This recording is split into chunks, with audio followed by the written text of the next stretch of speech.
जय हिंद विद्यार्थियों। आज मैं और मेरा व्याकरण पुस्तक से पाठ 2 वर्ण विचार का अध्ययन करेंगे। सबसे पहले हम बात करेंगे कि वर्ण किसे कहते हैं, वर्ण की क्या परिभाषा होती है। वर्ण की परिभाषा यहाँ लिखी गई है। भाषा की सबसे छोटी इकाई जिसके टुकड़े नहीं किए जा सकते वर्ण कहलाती है। ठीक है, भाषा की सबसे छोटी इकाई जिसके टुकड़े नहीं किए जा सकते वर्ण कहलाती है। इसके उदाहरण है यहाँ पर अ, ई, क, म, च आदि। ये सभी जो है वर्णमाला के वर्ण है। अब बात आती है कि वर्णमाला किसे कहते हैं। वर्णों का व्यवस्थित क्रम वर्णमाला कहलाता है। वर्णों का व्यवस्थित क्रम ही क्या कहलाता है, वर्णमाला कहलाता है। हिंदी वर्णमाला में कुल 52 वर्ण है। कितने वर्ण हैं?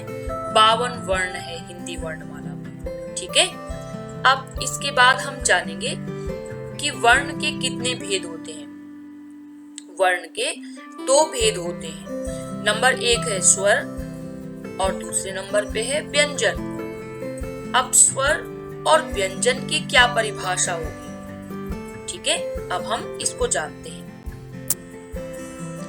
यहाँ पे स्वर की परिभाषा लिखी गई है कि जिन वर्णों के उच्चारण में दूसरे वर्णों की सहायता नहीं लेनी पड़ती वे स्वर कहलाते हैं। अर्थात वे अपने आप में स्वतंत्र हैं, पूर्ण हैं। वे उनके उच्चारण में दूसरे वर्णों की सहायता नहीं लेनी पड़ती है, तो वही वर्ण क्या कहलाते हैं, स्वर कहलाते हैं। उदाहरण है अ, आ, ई, उ, ऋ, ए, ऐ, ओ, औ।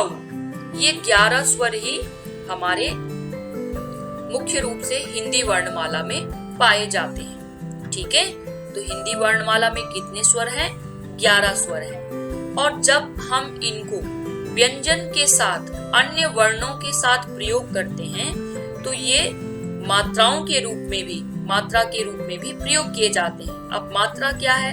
स्वरों के निर्धारित चिन्ह होते हैं। जो ये स्वर है हमारे 11, इनके कुछ निर्धारित चिन्ह होते हैं जो व्यंजनों के साथ जुड़कर उनका स्वरूप बदल देते हैं। ये चिन्ह मात्राएं कहलाते हैं। ठीक है, तो अब हम आगे बढ़ते हैं कि स्वर के कितने भेद होते हैं। स्वर के कितने भेद होते हैं?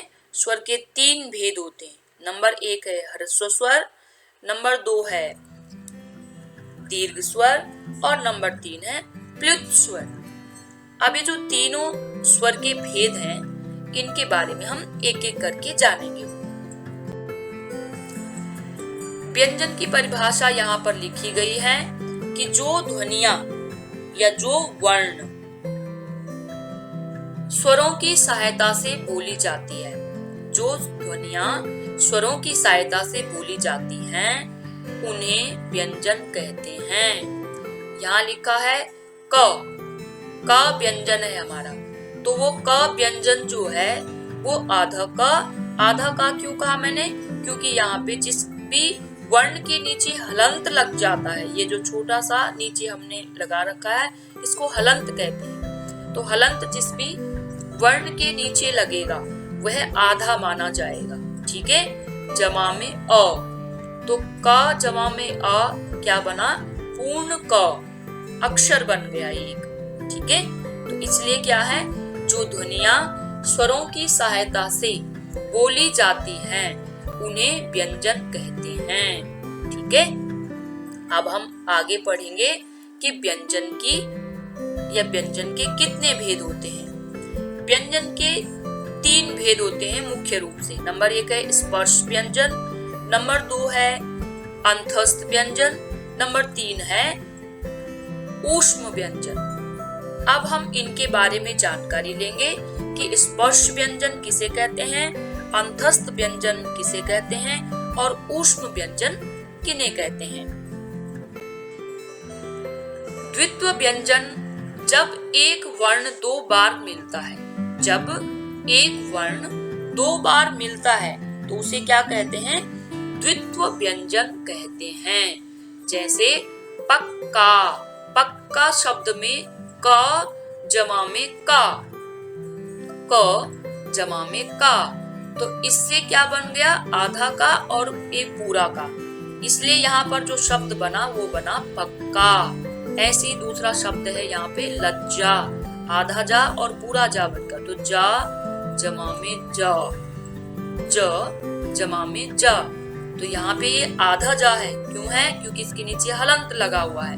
और ये पूरा जा है क्योंकि इसके नीचे कोई भी हलंत नहीं है और इसमें अ मिला हुआ है। अ की ध्वनि इसके अंदर उच्चरित हो रही है। ठीक है, तो इसलिए जब एक वर्ण दो बार मिलता है तो उसे द्वित्व व्यंजन कहते हैं। इसके बाद हम पढ़ेंगे अयोगवाह। अब अयोगवाह क्या होते हैं? अयोगवाह शब्द का मतलब होता है जो किसी को वहन नहीं कर सकता। ठीक है, अयोगवाह, वाह का मतलब वहन करने से है। हिंदी वर्णमाला में ऐसे वर्ण जिनकी गणना न तो स्वरों में और न ही व्यंजनों में की जाती है उन्हें अयोगवाह कहते हैं। अब आप देखिए कि हिंदी वर्णमाला में ऐसे वर्ण जिनकी गणना न तो स्वरों में की जाती है और न ही व्यंजन में की जाती है उन्हें कौन से स्वर कहते हैं? अयोगवाह कहते हैं उन्हें। यहाँ पर जो है उदाहरण लिख रखा है, अंग, आ और अह अयोगवाह वर्ण है। ये क्या है? अयोगवाह वर्ण है।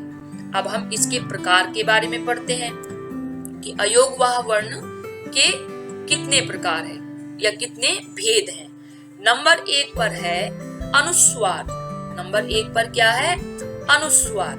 अब अनुस्वार किसे कहते हैं? यहाँ पे लिखा हुआ है, जिस वर्ण का उच्चारण करते समय हवा केवल नाक से बाहर निकलती है उसे अनुस्वार कहते हैं। अनुस्वार की जो बिंदी है यानी जो उसका प्रतीक है वो शिरोरेखा के ऊपर ये बिंदी लग जाती है। ठीक है, तो इसलिए जो है अनुस्वार कौन से वर्ण होते हैं? जिनका उच्चारण करते समय हवा केवल नाक से निकलती है। उदाहरण, हंस, गंगा, अंगूर, अंगद। इन सभी शब्दों का उच्चारण करते समय हंस, ह के ऊपर अंक की बिंदी जो लगी हुई है उसका उच्चारण नाक से हो रहा है। ठीक है, गंगा में ग के ऊपर जो अंक की बिंदी लगी हुई है उसका उच्चारण नाक से किया जा रहा है, इसीलिए ये सभी अनुस्वार कहलाते हैं। ठीक है, अब दूसरे नंबर पे बात आती है अनुनासिक। अनुनासिक किसे कहते हैं? अनुनासिक के बारे में लिखा हुआ है यहाँ पे कि जिस ध्वनि का उच्चारण करते समय हवा नाक और मुख दोनों से निकलती है उसे अनुनासिक कहते हैं। देखो, जिस ध्वनि का उच्चारण करते समय हवा नाक और मुंह दोनों से निकलती है। ठीक है, हवा जो है वो नाक से भी निकलेगी और मुंह से भी निकलेगी, तो वहां पर जो है अनुनासिक ध्वनि कहलाते हैं या अनुनासिक वर्ण कहलाते हैं वे। कैसे? चांद, मुंह, अंगूठा, दांत, गांव इत्यादि। ठीक है, अब हम तीसरे नंबर पे पढ़ते हैं विसर्ग। विसर्ग किन्हें कहते हैं? विसर्ग का जो चिन्ह दिया गया है वो किसी भी शब्द के पीछे जब हम दो ये बिंदियां लगा देते हैं तो वो विसर्ग कहलाती है। जिस अयोगवाह ध्वनि का उच्चारण करते समय ह के समान किया जाता है। देखो क्या लिखा है, जिस अयोगवाह ध्वनि का उच्चारण ह के समान किया जाता है उसे विसर्ग कहते हैं। कैसे? उदाहरण है प्रातः, फलतः, अतः। जो ये विसर्ग है, जो बिंदियां हैं, वो ह का उच्चारण देती है, इसीलिए उसको क्या कहते हैं? विसर्ग कहते हैं उन्हें। ठीक है, अब हम आगे बढ़ते हैं कि उच्चारण के आधार पर व्यंजनों के भेद। अब आप देखिए कि उच्चारण के आधार पर व्यंजन के दो भेद होते हैं। नंबर 1 है अल्पप्राण, नंबर 2 है महाप्राण। अब आप सोच रहे होंगे कि अल्पप्राण किसे कहते हैं और महाप्राण किसे कहते हैं, तो चलो हम इनके बारे में भी पढ़ लेते हैं। अल्पप्राण, अल्पप्राण के बारे में लिखा गया है कि जिन व्यंजनों का उच्चारण करते समय वायु की मात्रा कम निकलती है उन्हें अल्पप्राण कहते हैं। क्या कहा गया है कि जिन व्यंजनों का उच्चारण करते समय, आपको व्यंजनों का उच्चारण करते समय याद रखना है। दूसरी बात क्या याद रखनी है, वायु की मात्रा कम निकलती है मुंह से, उन्हें ही अल्पप्राण वर्ण कहते हैं। अब वे कौन कौन से हैं?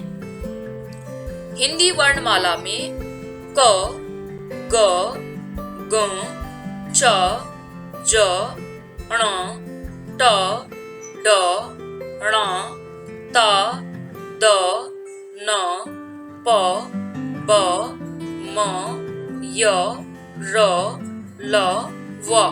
इन सब के उच्चारण में मुंह से कम वायु निकलती है, इसलिए ये सभी जो है अल्पप्राण व्यंजन कहलाते हैं। ठीक है, अब दूसरे नंबर पे बात आई महाप्राण की, कि महाप्राण किन्हें कहते हैं। यहाँ लिखा गया है कि महाप्राण जिन व्यंजनों का उच्चारण करते समय वायु अधिक मात्रा में बाहर निकलती है उन्हें महाप्राण कहते हैं। क्या कहा गया है कि ऐसे व्यंजन जिनका उच्चारण करते समय वायु जो है अधिक मात्रा में बाहर निकलती है उन्हें महाप्राण व्यंजन कहते हैं। हिंदी वर्णमाला में ख, घ, छ, झ, ठ, ड, थ, फ, भ, श, श, सा, ह, इन सभी के उच्चारण में वायु जो है वो ज्यादा मात्रा में निकल रही है, इसलिए इन्हें महाप्राण व्यंजन कहते हैं। ठीक है, अब मैं समझती हूँ कि आप लोगों को